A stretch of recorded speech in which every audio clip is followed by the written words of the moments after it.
दिन किशोरी जी ठाकुर जी से बोली कि आज आप मान करो। ठाकुर जी बोले नहीं आप ही करो, हमसे मत करवाओ। श्री जी बोली नहीं आप रोज मनाते हो हमको, हम आज मनाएंगी आपको, आप मान करो। ठाकुर जी बोले रहने दो ना, आप बड़ी कोमल हो, कहाँ तक मनाओगी हमको। नहीं नहीं नहीं हम मनाएंगी आपको, आप मान करो। ठाकुर जी बोले देख लो हम कर लेंगे, फिर बोले नहीं करो। सोई ठाकुर जी ने मान कर लिया। ठाकुर जी रूठ के बैठ गए श्री जी से। अब श्री जी ठाकुर जी को मना रहे हैं।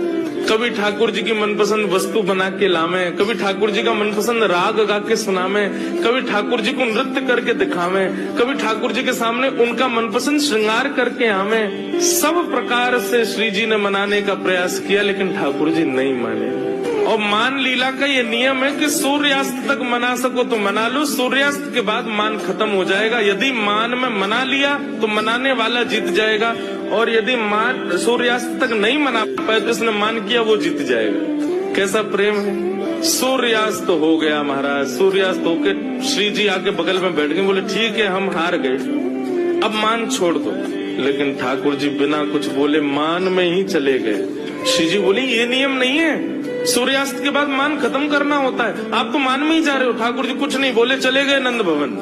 श्री जी को रात भर नींद नहीं आई। बोले कि ऐसा कैसा मान किया कि रात में बात भी नहीं करके गए। दूसरे दिन फिर ठाकुर जी गौचारण के लिए आए। श्री जी आई, ठाकुर जी अब भी मान में ही बैठे थे। श्री जी बोली देखो ये बहुत ज्यादा हो रहा है, आप कल से मान करके बैठो, रात में बात भी नहीं करके गए और अभी भी मान कर रहे हो। फिर श्री जी मनाने लगी, ठाकुर जी फिर नहीं माने और रात में फिर बिना बात किए चले गए। 2 दिन हो गए, अब तो श्री जी से सहन नहीं हुआ, इतनी व्याकुल हो गई श्री जी।